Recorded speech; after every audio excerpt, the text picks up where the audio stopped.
Dạ vâng ạ. Chị em có người trúng chồng chính đề. Thế ạ. Trúng chồng thì.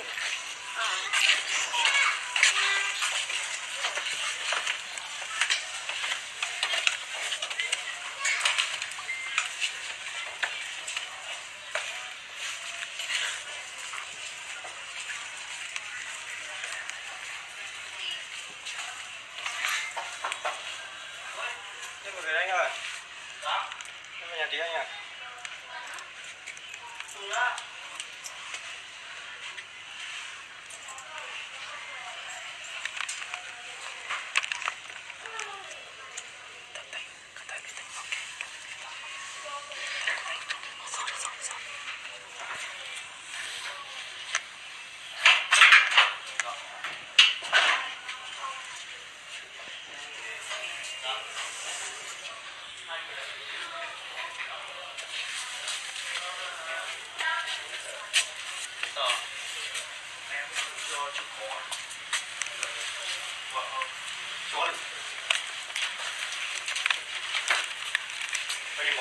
Lao có đi.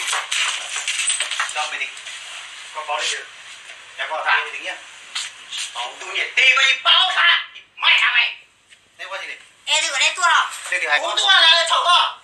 Ê đừng có nên tua đâu. Cú tua là hả? Từ cho nên tua đâu. Cú tua là hả? Từ cho nên tua. Con là cũng chỉ báo đâu bây giờ. Ê đừng có nên tua đâu. Trả kìa đó. Còn nó tiền suy dẫn mà lá còn cho nó hay đi. Chỉ báo này đó nhiều để vào này. Chúng mày đừng. Cái đi chậu cú. Chậu to đi ha. Đi tốt từ tua là cú. Ở đâu mà được. Chị tao ở trên mà đến tề cú đâu nhỉ? Con tệ nè kìa. Cứ tụi tệ đó. Kêu gió đấy buồn nó từ lọ. Có thằng tên cậu không? Đây có gì có chỉ báo bây giờ. Nó sẽ có chỉ báo nè đó giờ nó. Có được có gì? Để xin chơi điều bây giờ. Có được có gì? Cú báo mà Được không? Có cố tình. rồi chiếu được tao nó cú báo đấy. Có cố tình hả? Có phải nói gia đình nên sau này kìa. Có cũng có cái tin tao có kịp thời ra được chưa bên trên đồng hải ra đây. Chỉ muốn cái tiền nó. Có phải hù của tao? Cú chi hay lắm tao nói chứ nó này. Tụi tin Đi đây tôi tề cú rỡ đi. Tôi tệ đấy à. Đúng rồi kìa. Không đó này. Không thể có thầu. Vậy sẽ nó chảo có rau nó à? Không từ như tôi nhóc thế nói cái bó tao thế nói cú tao hay có. Con trẻ có. Ê cái đấy tôi tề cú rỡ nào? Cú tao hay có con trẻ có đấy. Đây con đúng không? Cú phải có. Có hay là nó cú. Từ đó. Có để có tôi đào nó có tôi khử đẩy nhé. Cú ly để xem mà. Để xem mà. Nó cho hành dùng kia có chúng có trẻ này. Để thấy cái gì nào nó tề cú. Bọn nó bỏ qua hết rồi. Bỏ qua hết rồi. Chị ơi em chỉ thông cảm với em nhá. Em thông qua em không biết là bọn nó vào đây bọn nó ở như thế nào nhưng đây là chị dâu của em. Đây là chị dâu của này. Chị dâu của này nhá. Em theo dõi được bao nhiêu ngày đây rồi? Tao xíu nó chỗ nói rồi đã. Muốn Không có đây hả? là chỉ nó có số coi được bộ. Để xem được đó đó. Chị mua kia ra. Giờ sáng đây nó tôi được đó. Nó thì nó chữ kia đấy có. Vậy tụi nên như thế này đi chơi rồi có trẻ của có tôi tề của nó. Ủa tao hay con trên mùa có tao thì có tôi khử nhé là có khử đầy nhé được tụ chỉ hay có kìa. Ê của tôi khử nhau đó tiền rồi. Khử đi nó. Cái gì của tôi thành cái lắm đó. Có khử nhất rồi ta có pu tới đây đâu tụ lo từ. Giờ nó chỉ đi chơi. Có tới trên thang trọc mà đâu có hay đó. Hay của hai kìa. Tụi tin là con trọc từ tao trọc từ. Em có Nè cả. nhưng cũng thấy chính tao có đấy quà. Giờ nhà tao cũng tao không à? Có Nhà tiền tao của cũng tao. tao à? Tao cũng tao, nhà tao cũng tao. Có chả đấy. Tao cũng tao thích. Thế rồi có chả mày. Tao cũng tao. Nhà tao. Không nếu có cũng có thể Tao hút can tôi. Đến đó. Bà với tí. Thế thì bà có phải ghế là có. Này, cháu đi dưới này cho cô ngồi. Nghe ao mày. Đây là phòng trọ mà các người đi làm về để lấy sổ Cái sách. đỏ qua đây. Cái gì đó đó. Quay kìa là cũng có quay là. Cái gì quay đó. Quay kìa. Chứng kiến đấy. Trên cái đấy quay cho. Bỏ coi cho mà hai thằng bác. Ai đi cho. Cái cục quay. Muốn đến giờ sổ tôi chờ đó.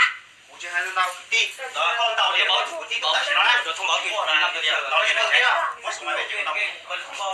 Sao máy đâu rồi? Anh thì chỉ có một chân nhà thì có sai đâu. Một chân là một sai chứ là đưa tiền. Chút trả suy nhận đưa tiền nhưng mà lá được cho được cũng là. Đưa đi đó. Họ con né hành đấy. Đó là có bấm lục. Củ rộng tự sổ không? Anh em đâu cũng tao, đang đâu ta? Sai luôn nhá mà. Sai luôn nhá mà thằng nào của. Cho tới thanh nhia rồi đó. Như chị tàu đó.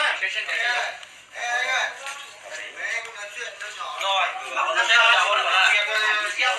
đỏ nó nè mà rõ nó đấy con chỉ muốn chạy từ cái nó Đi xuống dưới đường, đi mùi nước. chỉ trong ngoài đây con chỉ muốn giải quyết thêm giải quyết thêm nó Cho nó xuống dưới đường.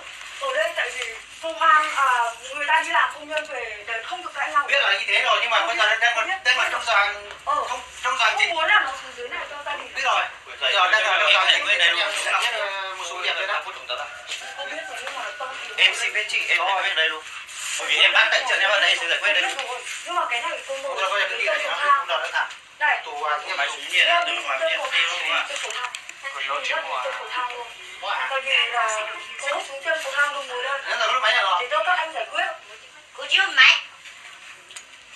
Nó của mẹ tôi là có đó. bảo bạn đi trên cầu thang rồi ok không cho bạn đây việc của cháu làm cháu sẽ cô biết rồi việc của mày nhưng mà ở đây mà cô quản lý ở đây không bọn nó không ngủ được tự hiểu chưa em cháu xin biết rồi đấy quay con là con điểm muốn chuột cháu giảm mà đi có đầu tiên rồi thả bể đấy đi nhảy đi chạy anh em có ra ra kia đi tu vài đúng không đi làm nhóm tu chỉ tao tu đó đi mà bố cháu sẽ ra phát luôn nó đi tu học chế kia đấy bố sáng làm chịu chứ bố thì bố nhảy ra phát luôn phải rồi theo đó giờ bố chịu nó đi nhà gì nào nó cũng nói hả sao tao à có những gì đi dưới anh chị mới chẳng mà qua chết rồi nè có gì tôi sẽ mua đấy có cố ý gây thương tích cố ý phá hoại tài sản phá hoại hạnh phúc của người ta mà do phải chịu trách nhiệm hình sự như còn này còn nào bố sẽ ra phát luôn đấy phần đó mà đời nơi bao nhiêu tiền sẵn sàng mình sẽ chịu thật đó 100% là đi đây người linh ta để hai đã phải chịu bao cái giờ có đi lo máy lo chứ mày đã tôi lo tiền tiền giờ có số tao bây giờ có chừng có số tao là quá cũng chỉ tao là quá dẫn là nó chịu ra đó sẽ có nhảy rồi có tình cảm nó có nhảy mù nó phát luật ra phát luật đâu vậy con nhảy ra phát luật á xem thế này thì sẽ cho cuối tung tao cái cuối để nó chỉ muốn em một ngày đấy nên là phát luật là bởi vì có cu dây rồi á cuối giờ đã lâu tung cả thế thì đấy bây giờ nó thế nên bó tụi nó của tụi tí là chỉ tao tuổi đi làm nhóm chỉ tao tuổi chỉ tao tuổi phải người chỉ tao mà nó chảy nghe đây của nhiều chỉ tao cuối giờ có cuối giờ này hai luôn đấy cuối giờ tôi đi pháo giờ thì nhất là sao chơi là cuối giờ qua đấy cuối pháo mà đầu tiên á nhưng không phải cái mà phải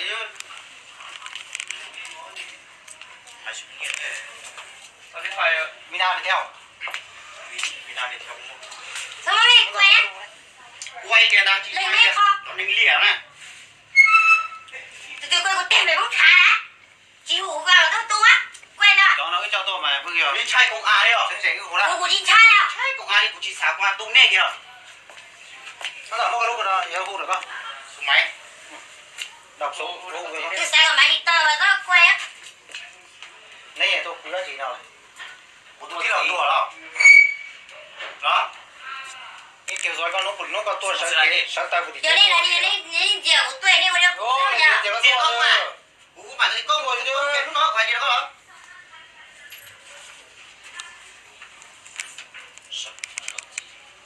cái chế mà với như tôi nhớ thấy vào cái tàu này coi là nấu kia nè tôi nó chống tàn nó tập phá cái mà cái gì của ai con nó đây cha của ai có chọc rồi của như nung tà đấy có sót trái lò cái đó của ai con đi trà đấy cái chỉ tàu có tua rồi đấy có số máy không đầu lóc mà gì đó 0859 631 chiều đây cũng qua tôi tu ra chả cái nhiều này sai đâu của cái trai con ai nét ấy sai hoàn toàn của hai tên nét sai sai một tuần đó mà đấy chứ mà con lúc khoảng trâu có sót trà cái này có chỉ muốn chay trà nó nè nét đó hai chờ một sai đi đó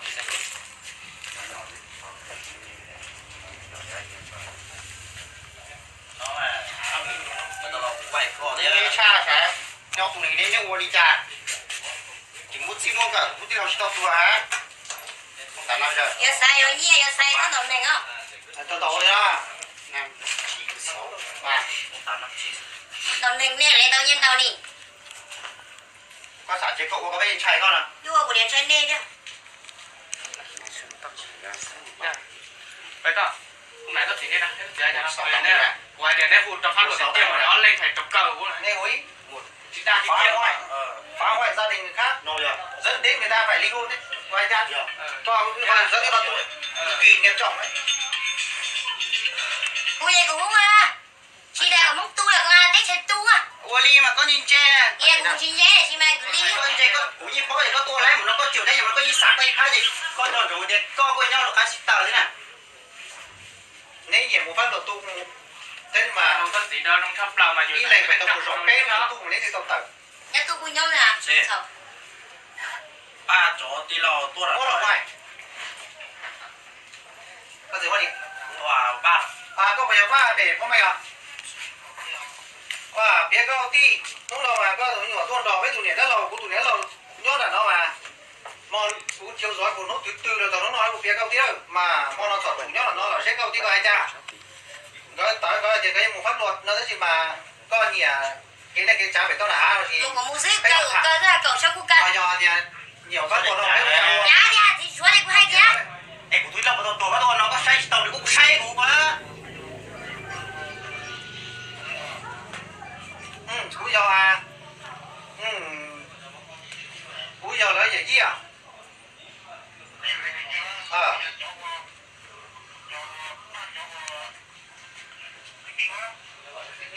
ta theo cho hay đi cho nó gửi thế cho cúi giờ cái gì chứ à cái tụi cứ nhắc kìa nó có gì à ta nó làm cái mà thả có à chính xác rồi cúi giờ thì nó là tụi kia cho nó cái nó tí là cũng mù sau đi打来thì chỉ cho nó tốt một lần gì nó tí là cả chỉ tao tua đó chỉ tao tua để tua nó mà tốt chạy nó trở nên cái chỉ tao mà giờ nó biết xỏ tao có tụt tú nó lại mà sẽ có một chỉ sẽ và có nhiều hai đi chạy thì à thì nhớ thôi rồi còn nó mang cái hỏi cho muốn phát luôn đó chỉ của hai kia của đá xỏ lại mà cứ chỉ trai đấy con chảo của thế này